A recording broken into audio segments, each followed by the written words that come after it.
ਉਹ ਇੱਕ ਤੇਰਾ ਤੱਕਣਾ ਦੂਜਾ ਹੱਸਣਾ ਮੈਨੂੰ ਮਾਰ ਮਕਾਉਂਦਾ ਨੀ ਮੁੰਡੇ पागल कीते होए आ तेरा की जानदा नहीं। पहले हमने स्टूडियो से पूछा भी कितना खर्चा आएगा, भी हमने सॉन्ग करना है तो उसने बोला ये 500 रुपये में हो जाएगा आपका, तो 2 मिनट का रैप हो जाएगा।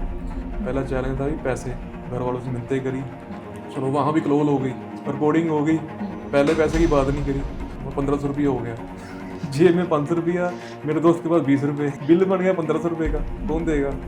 तो मिलते मुलते करी भाजी जान दो जी सानू, ਅਸੀਂ ਸਕੂਲ ਹੀ ਰੈਪ ਬਣਾਇਆ ਵਾ ਤੇ ਸਾਨੂੰ ਪਲੀਜ਼ ਸਾਡੇ ਕੋਲ 500 रुपये से बच्चे आ गए हैं, ये 500 रुपये की एडजस्टमेंट कर लो। मेरे घर वालों को नहीं पता, वो पॉडकास्ट देखेंगे तो मेरे को गालियाँ निकालेंगे। मूवी आई थी आज दे रांझे, उसका एक टाइटल ट्रैक था, उसमें मास्टर सलीम ने सिंगिंग करी थी, वो भी आपको पता ही है, अभी लेजेंड सिंगर हैं पंजाबी इंडस्ट्री के। तो एक मोमेंट आता है कि भाई इतने साल से कुछ नहीं हुआ, आने वाले टाइम में भी शायद कुछ ना हो। 2014 से लेके 18 तक 4 साल मैंने एक भी सॉन्ग नहीं निकाला। उसका कारण था मैं डीमोटिवेट हो गया। बहुत बारी मैं अकेला रोया यार, भी इतने दोस्त हैं म्यूजिक इंडस्ट्री के, रिश्तेदार हैं जो पूछते थे गाना कब आ रहा है तेरा, वो फोन ही नहीं कर रहे। कभी कोई इंसान होगा जिसने आपको बिलीव किया होगा, या कभी किसी ने आपको बहुत ही डीमोटिवेट कर दिया हो, ऐसा कोई मोमेंट? मेरी अप्रोच पहले थी भी हम ना किसी बड़े बंदे के पास जाएंगे ना, वो हेल्प करेगा हमारी, हमारे में टैलेंट देखेगा, स्किल देखेगा, पर एक्चुअली में ऐसा कुछ नहीं होता। ये सिर्फ कहने की बातें हैं। मैं कहा भाजी भी मैं 4 घंटे तो बैठा होया वा ते प्लीज हुण जे रिकॉर्डिंग करनी कर लो, मैं एडी देर होया भी सवेर दा खाली पेट बैठा होया। कहना तू कल आ जी। मैं बड़ा फ्रस्ट्रेटेड हुआ, इतना फ्रस्ट्रेटेड हुआ ना, मैं रोना ही आ गया था मेरे को।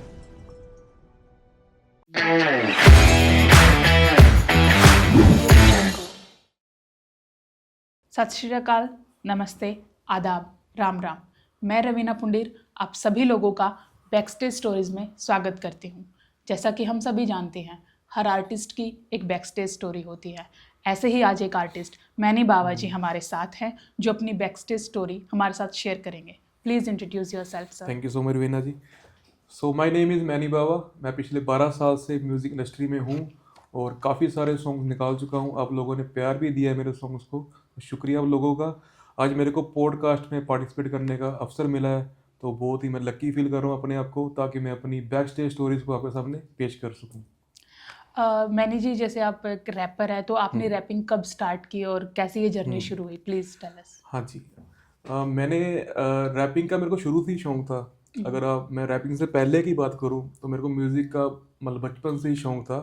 तो मैं घर वालों को मिन्नतें करता रहता था, मेरे को न्यू कैसेट ला के दो मार्केट में से। तो जब भी आनी कैसेट कोई, पहले टेप रिकॉर्डर थे ना, तो कैसेट आती थी, तो कैसेट मांगता रहता था मेरे को, ये वाली कैसेट ला के दो भाई, ये ला के दो, मिन्नतें करता था।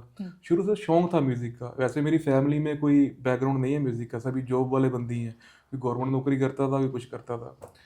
तो रैपिंग की बात करूँ तो 2009-10 की बात है। बोहेमिया पाजी हैं, बोहेमिया जी आपको पता ही होगा, ही इज़ लेजेंड रैपर। तो उनका रैप आया था, सहारा तेरे प्यार का सनम चाहिए। तो मैं और मेरा दोस्त है गिन्नी सलारिया, तो स्कूल की बात है, 8वीं और 9वीं की बात है, मतलब बच्चे थे अब तब लोग। तो हमने स्कूल में ही उस रैप से इंस्पायर होकर एक रैप लिखा, तेरा मेरा प्यार करके, फिर हमने बाद में रिलीज़ किया था उसको। तो दोनों में क्लास में बैठ के रैप लिखा और प्रैक्टिस करी पूरी। फिर चैलेंज हो गया हमारे लिए भी, लिख तो लिया, रिकॉर्ड कहाँ से करें। कोई जान पहचान भी नहीं थी, ना ही उस टाइम मोबाइल था हमारे पास, ना मतलब फैमिली की जान पहचान बनता था। तो फिर हमने दिमाग लगाया भी यार, ये म्यूज़िक कहाँ से अरेंज करें। अब तो चलो अपॉर्चुनिटीज़ काफ़ी हैं, पहले नहीं थी। फिर हम कैफ़े गए, घर में भी इंटरनेट नहीं था, कंप्यूटर था लेकिन इंटरनेट नहीं था। कैफ़े गए, वहाँ पे हमने यूट्यूब से ना बीट उठाई, वहाँ लिखा romantic beats for rap, hip hop beats for rap, वहाँ से बीटें उठा के हमने उठाई, डाउनलोड करी, फिर उसको पेन ड्राइव में डाला, स्टूडियो गए। ये पूरा आपको मैं सुना रहा हूँ, थोड़ा लंबा होगा लेकिन कहानी अच्छी है पूरी है। तो स्टूडियो गए, पेन ड्राइव अरेंज करी, स्टूडियो गए, और पहले हमने स्टूडियो से पूछा भी कितना खर्चा आएगा, भी हमने सॉन्ग करना है। तो उन्होंने बोला ये 500 रुपये में हो जाएगा आपका, तो 2 मिनट का रैप है, हो जाएगा। तो घर वालों से मिन्नतें करी, पहला चैलेंज था भी पैसे, घर वालों से मिन्नतें करी भी मम्मी पापा भी मैंने 500 रुपया दे दो, भी मैं रैप रिकॉर्ड करना है ना। तो ओके सोके मतलब मिन्नतें मुन्नतें करके स्टूडियो गए, चलो वहाँ भी क्लोज हो गई। इतनी बड़ी क्लोज हो गई, स्टूडियो गए, रिकॉर्डिंग हो गई, पहले पैसे की बात नहीं करी, एक दिन पहले करी थी, 500 रुपये में हो जाएगा। जब रिकॉर्डिंग स्टार्ट करी फिर उस टाइम बात नहीं करी, रिकॉर्डिंग करने लग गए। रिकॉर्डिंग अच्छी हुई, बढ़िया बन गया, उसने मिक्स मास्टर भी कर दिया बंदे ने। तो जब उसने हमने बोला सर पेन ड्राइव में डाल दो, बोले पेमेंट बोल कितनी होगी। मेरे दोस्त ने पूछा, 1500 रुपये हो गया। जेब में 500 रुपया, मेरे दोस्त के पास 20 रुपये। 520 रुपये हो गए, बिल बन गया 1500 रुपये का, कौन देगा। तो ਮਿੰਤੇ ਮੁੰਤੇ ਕਰੀ ਭਾਜੀ ਜਾਣ ਦਿਓ ਜੀ ਸਾਨੂੰ, ਅਸੀਂ ਸਕੂਲ ਲਈ ਰੈਪ ਬਣਾਇਆ ਵਾ ਤੇ ਸਾਨੂੰ ਪਲੀਜ਼ ਸਾਡੇ ਕੋਲ 500 रुपये, ਅਸੀਂ ਬੱਚੇ ਆ ਗਏ ਆ, ਇਹ 500 रुपये ਦੀ ਐਡਜਸਟमेंट कर लो। उसने 15-20 मिनट बिठाई रखा हमें अंदर, अपने शायद मालिक से फोन पे बात कर रहा था, ऐसे बच्चे आए हैं, उन्होंने गाना रिकॉर्ड करा है, मैं लूँ ना लूँ 500 रुपये कैसे। 15 मिनट बाद बाहर आया बंदा, उन्होंने बोला ये अपनी पेन ड्राइव दो, मैंने आपका गाना डाल देता हूँ। फिर 500 रुपये में फाइनली उसने लिए, हमारी जान में जान आई भी, ये तो गाना बन गया और 500 रुपये में काम हो गया। तो यहाँ से मेरी रैप म्यूजिक की जर्नी स्टार्ट हुई, बेसिकली यही है। ओके, जैसा आपने बताया कि आपकी फैमिली में कोई आर्टिस्ट नहीं था, तो ये आर्टिस्टिक सोल जो होती है वो कैसे पनपी आपके अंदर, मतलब कैसे शुरू हुआ और फैमिली का कितना सपोर्ट रहा उसके बाद? हाँ जी। आर्टिस्टिक सोल की बात करूँ तो मेरी शुरू से ही था, बचपन से ही। पहले मेरे को गुरबानी का शौक था।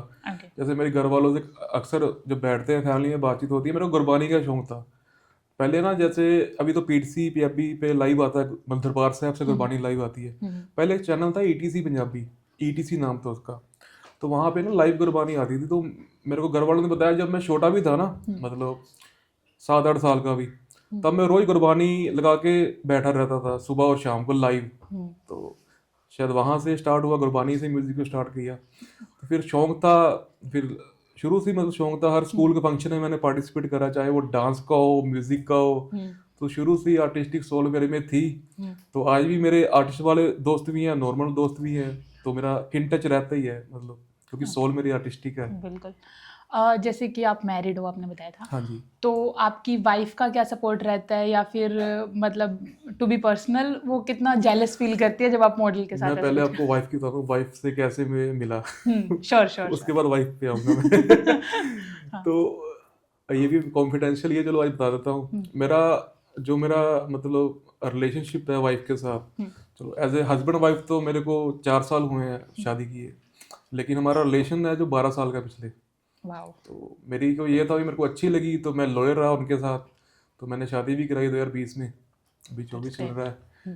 तो उनको दिक्कत होती है जब मैं शूटिंग करता हूँ, गाने से नहीं दिक्कत उनको। उनको दिक्कत है जब मेरे आसपास मॉडल्स होती हैं, उनको ये दिक्कत है। और गाने बनाता हूँ पहले उनसे ही चेक कराता हूँ, जैसे किसी राइटर ने, मेरे भाई राइटर ने किसी ने गाने भेज दिए, तो उनसे ही चेक कराता हूँ, यार गाना है, मैं अपनी टोन में गाता हूँ पहले, फिर मैं चेक कराता हूँ कि गाना अच्छा कि नहीं अच्छा। पर वो बता देती है, वो वही प्रूव करती है कि गाना करूँ ना करूँ।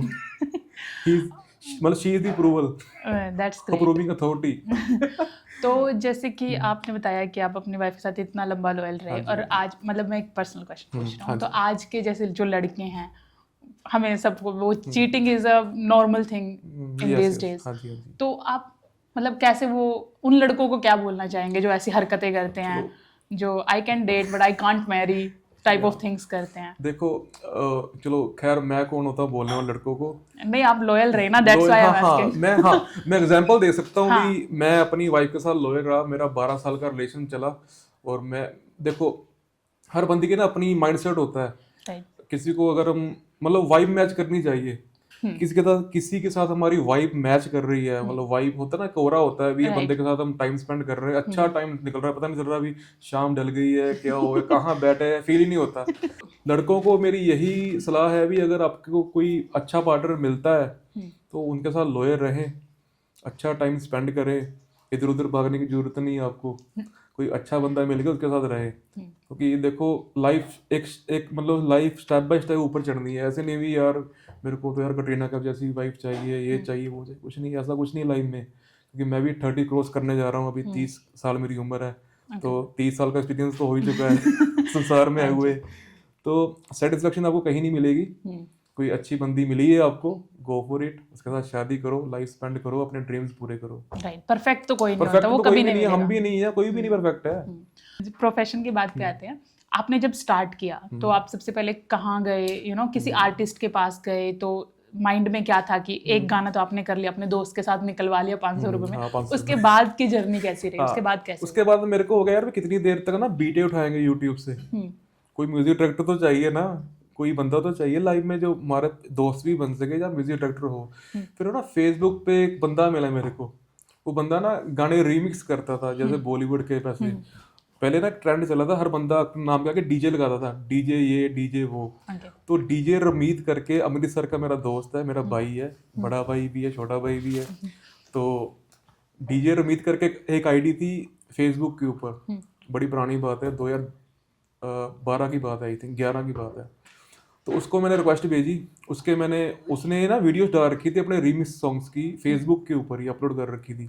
मैंने अप्रोच करा, मैं कहा पाजी भी आप ये गाने रीमिक्स करते हो, आप में तो टैलेंट है, अब मेरा रैप का म्यूजिक तैयार कर दो। तो वैसे ही फिर फ़ोन नंबर एक्सचेंज हुए, तो फ़ोन पे बात करने लग गए।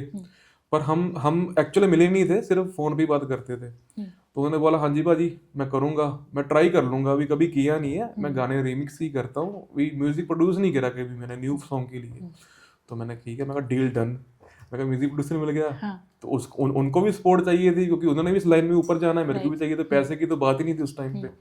तो फिर चैलेंज था रिकॉर्डिंग कहाँ पे करें, क्योंकि अब तो चलो माइक वाइक है हमारे पास, पहले रिकॉर्डिंग का चैलेंज था। फिर मेरे एरिया में ना निर्भया जी हैं, निर्भया जी नाम है उनका अपना स्टूडियो था, मैं उनको अपने उस्ताद जी ही मानता हूँ। तो उनके स्टूडियो में मैं वोकल रिकॉर्ड करता था अपने, उनसे टाइम ले लेना भी आप कब फ्री हो। तो मेरे से वो नॉमिनल कई बार पैसे चार्ज करते थे, कई बार फ्री में रिकॉर्डिंग कर देते थे मेरी। तो ऐसे ही लिंक बन गए। तो पहला मैंने जो रैप था तेरा मेरा प्यार के बाद मंजिल, एक रैप था जो काफ़ी फेमस हुआ था उस टाइम पे 2012 में, मोटिवेशनल रैप था। तो रमीत मेरे को मिला अमृतसर से, यहाँ मैंने रिकॉर्डिंग करी स्टूडियो में, वोकल भेज दी थ्रू फेसबुक या मेल कर दी, आई थिंक मेरे को याद नहीं कैसे भेजी थी वोकल उसको, कोई पुरानी बात है। तो उसने म्यूजिक बना के भेज दिया, मेरे को अच्छा लगा। मैंने बोला भी ये सेटिंग सही है, यहाँ से रिकॉर्डिंग करो, वहाँ से म्यूजिक गाने निकालते रहो। तो वैसे मैंने स्टार्टिंग करी, मतलब बोल सकते हो ऑफिशियली या कमर्शियली कि कैसे गाने को निकालना है, ऐसे मैंने स्टार्टिंग करी थी। ठीक है। जैसे कि आपने बताया कि शुरू में आपके साथ आपका दोस्त था या लोग ऐसे जुड़े, लेकिन टाइम के साथ ऐसा होता है कि किसी एक का लक चल जाता है ना, तो वहां से एक जेलसी बिल्ड होती है, या लोग छोड़ जाते हैं, तो वो जेलसी या वो कंपैरिजन जिसको बोलते हैं, हाँ, कि आपस में कि ये आगे निकल गया, मेरी किस्मत खराब है, तो वो कैसे जेलसी को कैसे हैंडल करते हो आप, या जेलसी कंपैरिजन को चलो कैसे देखते हो? बाय गॉड्स ग्रेस मेरे को इस लाइन में तो जेलसी दिखी नहीं। ओके। क्योंकि वो पर ना नॉर्मल लाइफ में मेरे को होया वही, जैसे पता ही होगा आपको भी, जैसे स्कूल में दोस्त होते हैं, कॉलेज में दोस्त होते हैं, यार ये अच्छा यार इसके गाने गुने आ रहे हैं, यार ये गाने फेंकी जा रहा है, पर यार एक बंदा तो वैसे ही है, गाने कैसे निकाल रहा है, पैसे तो है नहीं इसके पास। तो जेलसी भी मैंने बहुत फील करी। एक चीज हुआ, रमीत तो मेरे को मिला सॉरी आपके मैं सवाल काट रहा हूँ, नहीं कोई एक ना, मेरे दिमाग में आ गया। आपने बोला था ना स्टार्टिंग में कैसे कैसे फेस करा आपने, तो अमृतसर में रमीत हो गया, एक मेरे और मतलब बड़े भाई जी हैं एक्सटैटिक म्यूजिक, पहले उनका नाम था HS करके। तो एक्सटैटिक म्यूजिक मिले अमृतसर से मेरे को, अभी तो अच्छे म्यूजिक डायरेक्टर हैं, उनका नाम भी है, काफ़ी सॉन्ग्स उनके टी सीरीज से भी आ रखे हैं। तो उनके साथ मैंने एक एल्बम करी प्रॉपर रैप की, 2013 में रिलीज करी थी, उसका नाम था पहली कोशिश। तो वो रिलीज करी थी इंडिया रिकॉर्ड्स ने और टाइम म्यूजिक ने मिलके। वो पहली मेरी एल्बम थी जो किसी कंपनी ने रिलीज करी थी, मिलते नहीं किसी की थी। तो स्टैटिक पाजी मिले थे, तो उन्होंने बोला पाजी यार मैं आपका फैन हूँ, क्योंकि उन्हें पहले मेरे रैप सुन सके, उनको भी ना मतलब रैप म्यूजिक का शौक था, मतलब वो फैन थे हिप हॉप म्यूजिक के, क्योंकि उस टाइम रैपर कम थे, अब तो रैपर ही रैपर है सभी। तो उन्होंने बोला पाजी मैं आपका फैन हूँ, मैंने आपका तेरा मेरा प्यार, देसी गैंगस्टर रैप मतलब मेरी गाड़ी में रोज बजाता हूँ मैंने आपके साथ गाने करने हैं। तो मैंने बोला पाया मैं गाने का भाई हम अपने एल्बम करते हैं, क्योंकि मेरे को जरूरत थी, मेरे को पैसे तो है नहीं थे मेरे पास। तो मैंने बोला भाई हम एल्बम करते हैं, 1-2 गाने छोड़ो हम एल्बम ही करते हैं। तो वो भी मेरे साथ जुड़े, आज भी लिंक्स हैं। तो रमीत के साथ भी गाने कर रहा हूँ, एक्सटैटिक के साथ भी कर रहा हूँ। तो 2013 तक मैंने रैप निकाले, फिर थोड़ा सा गैप डल गया, तो अभी भी कर रहे हैं गाने। जैसे आपने अभी लिंक्स का जिक्र किया, तो मतलब इस लाइन में लिंक्स कितने ज़रूरी है, तो आपके लिंक्स आपने कैसे बनाए और वो आपको कैसे काम आए कि नहीं आए? एक्चुअली लिंक काम तो करते हैं, देखो मेरे तो किए लिंक काम। अगर मैं स्टार्टिंग की बात करूं, पहले लिंक कम थे। जैसे मैंने आपको अभी बताया, अभी 2 म्यूजिक डायरेक्टर मेरे यार दोस्त बन गए, मतलब अभी भी उसका उनके साथ भाइयों वाला रिलेशन है मेरा। तो पहले लिंक नहीं थे तो काम नहीं था, बीटे उठाओ, म्यूजिक म्यूजिक किसी का चोरी करो रिकॉर्डिंग करो और रिलीज करो। तो उसके बाद मेरे को जैसे एक अपॉर्चुनिटी मिली, वो लिंक के थ्रू ही मिली। जिमी कानू जी ना म्यूजिक डायरेक्टर थे अमृतसर के, अभी मुंबई में वो काम कर रहे हैं। उन्होंने मेरे को एक अपॉर्चुनिटी दी हुई, उन्होंने रैप वगैरह मेरे चेक कर रखे थे। उन्होंने अपॉर्चुनिटी दी, प्रीत बराड़ पंजाबी सिंगर है, Preet Brar basically famous Punjabi singer है। ड्यूड सॉन्ग में काफ़ी उन्होंने पॉपुलैरिटी गेन करी है। तो उन्होंने अपॉर्चुनिटी दी हुई, उनकी एल्बम आ रही है, आपने उन्होंने मेरे को सॉन्ग मेल कर दिया, इसमें रैप तैयार कर दो आप अपना और भेज दो वोकल। तो उनके साथ ही मेरी अच्छी जान पहचान हो गई। जब उनके साथ मिला ना तो लिंक बन गया बेसिकली उनके साथ। तो नेक्स्ट जो मेरे को प्रोजेक्ट मिला, जो मूवी में मैंने रैप करा था, एक मूवी आई थी आज दे रांझे, उसका एक टाइटल ट्रैक था, उसमें मास्टर सलीम ने सिंगिंग करी थी। वो भी आपको पता ही है, अभी लेजेंड सिंगर है पंजाबी इंडस्ट्री के। तो उनके लिंक थ्रू मेरे को वो काम मिल गया। तो लिंक तो मैटर करते ही हैं। तो लिंक अगर नहीं बनेंगे तो काम नहीं मिलेगा। तो यही है। जैसे इस लाइन में सब फेम और मनी करके आते हैं ना, लेकिन जैसे कि कुछ लोगों को नहीं मिलता फेम और ऑब्वियसली फिर मनी भी नहीं मिलती, लेकिन पैशन एक ऐसी चीज़ होती है जो हमें ये करती है कि कंटिन्यू करो चाहे मनी या फेम ना मिले। तो आप इस चीज़ को कैसे देखते हैं कि अगर आपका विजन आपको हिट नहीं करता है, मतलब आपको फेम या मनी कुछ नहीं मिलता है, तो आप इस लाइन को कंटिन्यू करोगे? अगर मैं अपनी पर्सनली बात करूँ तो जब मैंने म्यूज़िक इंडस्ट्री में एंट्री बनाई अपनी, पहला गाना भी रिलीज़ किया और कई सारे सॉन्ग्स भी रिलीज़ करे, तो पैसा मेरे दिमाग में है ही नहीं था। लेकिन जब मैं उस फेस में पहुंच चुका भी यार, भी पता चला कि पैसे के बिना तो गाना निकलेगा ही नहीं। गाना तो बना लिया, क्योंकि पहले कंपटीशन कम था, पहले यूट्यूब पे भी कम गाने आते थे। अब तो मेरे को लास्ट डाटा पता लगा, स्पॉटिफाई पे रोज 1,20,000 कंटेंट अपलोड होता है वर्ल्ड वाइड लेवल पे। तो पहले तो नहीं था ना। तो जब पता चला भी यार गाना बना लिया, मार्केटिंग के लिए पैसा नहीं है तो क्या करेंगे। तो मेरे को फिर मैंने सोचा यार भी पैसा कैसे कमाएं। तो मैंने ग्रेजुएशन करी थी, मैंने बीबीए करी थी। तो अपॉर्चुनिटी थी नहीं हुई म्यूज़िक में पैसा कमाने की। तो मैंने फिर बैंकिंग में जॉब करी। मैंने as a relationship manager join करा बैंक, कॉर्पोरेट बैंकर ज्वाइन करा। वहाँ से मेरे को सैलरी आनी स्टार्ट हो गई। तो जब मेरे को सैलरी आई तो मैं फिर धूम धड़ाक से गाने निकालता रहा, ले भाई ले, गाने गाने पे गाने फेंकता रहा। तो पैसे के बिना म्यूज़िक भी नहीं है, और म्यूज़िक नहीं तो पैशन नहीं है। तो पैशन, अगर आपको आज के टाइम में कुछ भी अचीव करना है या पैशन को पाना है तो पैसा तो जरूरी चीज़ है। और अगर पैशन में ऐसा है ना, चलो नौकरी तो सारी और बंदा कर लेगा, पैशन एक ऐसी चीज़ है, अगर एक भी गाना क्लिक कर गया बंदे का, वो उसका पैशन पैसे में कन्वर्ट हो जाएगा। बिल्कुल। तो यही चीज़ है। तो जैसे आप जॉब करते हैं, आपने हाँ जी। बताया, तो आप 9 to 5 तो उसमें बिजी रहते हैं, फिर आपकी फैमिली है, मैरिड हो, बच्चे हैं, तो उसके साथ साथ आप ये अपना पैशन को फॉलो करना इज लाइक हैक्टिक। नहीं, बिल्कुल सही है, आपने क्वेश्चन रेज करा। मेरे मतलब जहन में भी था, मैं अपने आप ही बोलने वाला था भी। जैसे मैं अभी एज ऑफ नाउ भी मैं जॉब कर रहा हूँ, मतलब बैंकिंग इंडस्ट्री में काम कर रहा हूँ फ्रॉम लास्ट 12 ईयर्स। तो मैनेज करना थोड़ा सा हैक्टिक है, क्योंकि पहले क्या होता है ना, पूरी जो मतलब हमारी ऊर्जा होती है वो नौकरी में निकल जाती है। हाँ बिल्कुल। तो शाम को फैमिली भी देखनी है, आके फैमिली की अपनी ज़रूरतें हैं। कोई कोई बोलता है मेरे को ये कर दे, उसके बच्चे को भी टाइम देना है, उसके बाद जिम में अपनी हेल्थ भी देखनी है, ठीक है। फिर पैशनली ये सिर्फ मेरे को रात को टाइम मिलता है, वो भी ऐसा टाइम है भी 11-12 बजे के बाद, बच्चा बुच्चा सो गया, सब सो गए। अब सोचना है भी क्या किया जाए, मतलब अब तक क्या हो चुका है, नेक्स्ट मूव क्या है, अगली प्लानिंग क्या करी जाए, कंटेंट अच्छा कैसा बनाया जाए। तो मैनेज करना बहुत हेक्टिक है, लेकिन फिर भी रब दी मेहर ना मैनेज हम कर रहे हैं। जैसे आप इतने सालों से रैपिंग कर रहे हैं, तो एक मोमेंट आता है कि भाई इतने साल से कुछ नहीं हुआ, आने वाले टाइम में भी शायद कुछ ना हो, और चीज़ें ऐसे मतलब फैमिली की साइड से सपोर्ट ख़त्म हो जाए या कुछ ऐसा, तो आप किसी मोमेंट पे सोचते हो कि अगर ये हुआ ना उसके बाद मैं नहीं फॉलो कर सकता या मैं नहीं कर सकता? बिल्कुल। मेरी लाइफ में ऐसा एक फेस आया था लाइफ में, जो मेरे जानने वाले, जो मेरे को अच्छे से जानते, उनको मालूम है।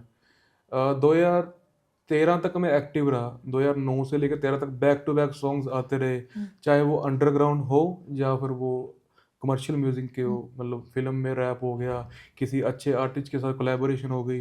2014 के बाद मैं थोड़ा स्लो डाउन हो गया, कुछ पर्सनल इशू थे, कुछ फाइनेंशियल प्रॉब्लम थी, कुछ फैमिली प्रॉब्लम थी, इसके कारण मैं थोड़ा सा स्लो डाउन हो गया। 2014 के बाद मैंने कोई सॉन्ग नहीं निकाला, मतलब 2014 से लेके 18 तक 4 साल मैंने एक भी सॉन्ग नहीं निकाला। उसका कारण था मैं डीमोटिवेट हो गया। क्या होता है ना, अभी अगर कोई सोलो आर्टिस्ट अच्छा काम कर रहा है तो वो स्टेप चढ़ता रहता है। एक टाइम आ जाता है भी कोई सपोर्ट चाहिए होती है, चाहे वो फाइनेंशियली हो या किसी बड़े बंदे की सपोर्ट चाहिए जिसकी इंडस्ट्री में हाई लेवल पे लिंक हो। वो लिंक मिला नहीं कोई हाई लेवल वाला, ना ही फाइनेंशियली सपोर्ट मिली, क्योंकि एक लेवल आ जाता है भी आप कंटेंट तो बना लेते हो, कंटेंट को रीच ही नहीं मिलती।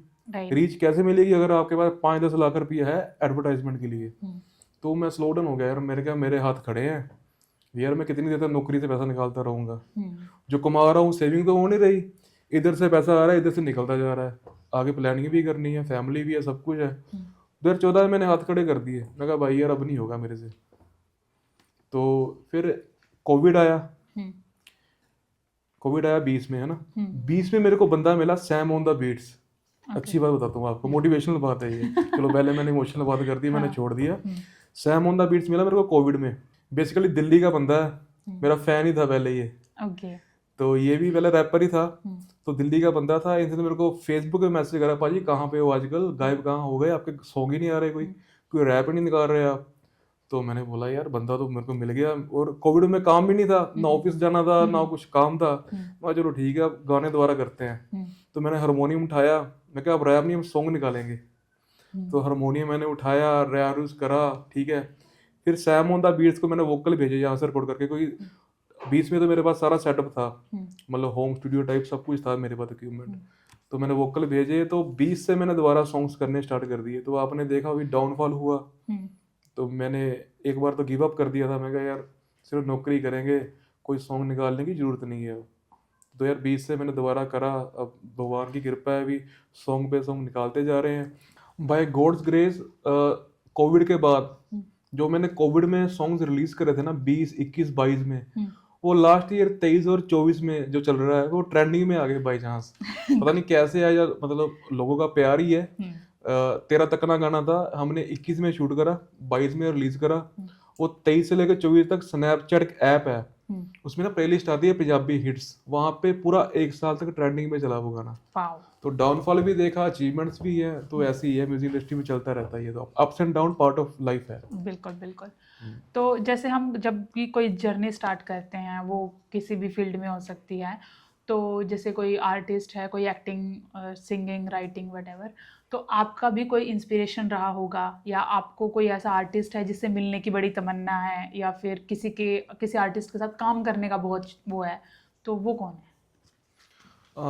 जैसे मैंने आपको बताया अभी रैप कैसे स्टार्ट करा, वो तो इंस्पिरेशन थी। तो बोहेमिया जी से मैं जरूर मिलना चाहता हूँ एक बार। मिलने की मैंने ट्राई भी करी है, पर वो अपॉर्चुनिटी कभी बनी नहीं, तो उनके साथ मिलना चाहता हूँ मैं। अगर मॉडर्न जो आजकल आर्टिस्ट चल रहे हैं मैं उनकी बात करूँ, तो मैं करण औजला के साथ जरूर एक बार रैप करना चाहता हूँ, तो ये मेरा ड्रीम है। वो है ही बेसिकली, वो आजकल के ट्रेंडिंग सिंगर है, उनका शोज आपने देखी है, हाउसफुल रहते हैं शोज, टिकट ही नहीं मिलती, टिकट भी ब्लैक में मिलती है, लाखों करोड़ों में टिकट मिलती है उनकी। तो मैं जरूर उनको एक बार मिलना चाहता हूँ और काम भी करना चाहता हूँ, ऑब्वियस बात है, वो तो कौन नहीं चाहेगा। बिल्कुल बिल्कुल। जैसे आप एक सिंगर है, रैपर है, तो आपको क्या लगता है कि आज के टाइम में सबसे अंडररेटेड सिंगर या रैपर कौन है, मतलब जो बहुत अच्छा कर रहा है बट उसको वो फेम, उसको वो नहीं मिल रहा पब्लिक? और पंजाबी रैपर्स की बात करो ना, मेरे टाइम पे एक दो रैपर थे, पता नहीं वो रैप कर नहीं रहे, पता नहीं शायद वो इंडस्ट्री से जा चुके हैं। एक रैपर थे पहले हमारे, मतलब अंडरग्राउंड आर्टिस्ट थे, उनका ग्रुप था क्रू 172। वो मेरे फेवरेट रैपर है, अंडररेटेड रैपर भी हैं, लेकिन वो गाने निकाल नहीं रहे। मैं चाहता हूँ भी वो दोबारा इंडस्ट्री में आए, हम उनके साथ कोलैब करें, वो हमारे साथ कोलैब करें, हम इकट्ठे काम करें और हिप हॉप को दोबारा पंजाब के राइज करें। ओके। जो इंडिपेंडेंट सिंगर होते हैं या जो उतने फेम में नहीं होते, तो वो लोग पैसे कैसे कमाते हैं, जो मतलब आने वाले सिंगर हैं या जो अभी इंडिपेंडेंट कोशिश कर रहे हैं, क्योंकि यूट्यूब एक बिग प्लेटफॉर्म है, तो आप मतलब उनको थोड़ा गाइड कर सकते हैं कि पैसे, क्योंकि पैसे is very very important thing, तो वो कैसे कमाएं? ये आपने बहुत अच्छा सवाल किया। मेरे को भी 3 साल पहले ही पता चला ये भी म्यूजिक में एज ए सिंगर या रैपर पैसे कैसे कमाने हैं। पहले तो हम भी ऐसे ही करते रहते थे, पैसे लगाए उजाड़ दिए, पैसे हाँ। लगाए उजाड़ दिए। हाँ। तो अच्छा आपने क्वेश्चन रेज करा। बीइंग एन इंडिपेंडेंट आर्टिस्ट मतलब बहुत हार्ड है। पहले तो सब कुछ आपने अपने आप अरेंज करना है। हम्म। पहले आपने कंटेंट अरेंज करना है, भी कहीं से लिरिक्स लो या अपने आप लिखो, राइट। म्यूजिक डायरेक्टर को पैसे दो, वीडियो डायरेक्टर को पैसे दो, हर बंदे को पैसे दो, ठीक है। फिर कंटेंट बन गया, उसको रिलीज करो। अभी तो अपॉर्चुनिटीज बहुत है। जैसे पहले था लेबल्स के पास अप्रोच करना पड़ता था। मैं भी खुद कई लेबल्स के पास गया हूँ। फॉर एग्जाम्पल मैं लेबल का नेम नहीं लूंगा, कोई एबीसी कंपनी है, म्यूजिक कंपनी, बड़ी कंपनी है पंजाब की, बड़ा नेम है उनका पंजाब में। तो 23 की बात है, लास्ट ईयर की, एक मेरा प्रोजेक्ट था, उसकी कॉस्टिंग आई थी ₹1,00,000 की। हम गए उनके पास, तो प्रोजेक्ट दिखाया, पेन ड्राइव थी मेरे पास, उन्होंने प्ले करा लैपटॉप में। उनका जो मैनेजर था, जो कोई भी स्टाफ था, बोले ओके हम रिलीज कर देंगे। तो मैंने बोला सर भी आप हमें क्या दोगे? बोलते हैं 5,000 देंगे। मतलब ₹1,00,000 वाली चीज को 5,000 मिलेगा। तो मेरे फिर दिमाग में आया यार भी हम अपने आप का क्यों नहीं रिलीज करते। फिर मेरे एक दो इंडस्ट्री के अच्छे बंदे, उनसे बात करी भी यार भी कैसे रिलीज किया जाए। तो फिर मैंने उस प्रोजेक्ट को भी अपने आप रिलीज किया और उस प्रोजेक्ट के अच्छे रेवेन्यू मेरे पास आया। वो कैसे रॉयल्टी होती है, बेसिकली म्यूजिक इंडस्ट्री में सिंगर को रॉयल्टी मिलती है। मतलब अगर हमारे पास किसी सॉन्ग्स के राइट्स हैं, हम उसके मालिक हैं, बेसिकली पंजाबी में या हिंदी में बात करें तो मालिक बन जाते हैं उस चीज के। किसी के पास उसके राइट्स नहीं है।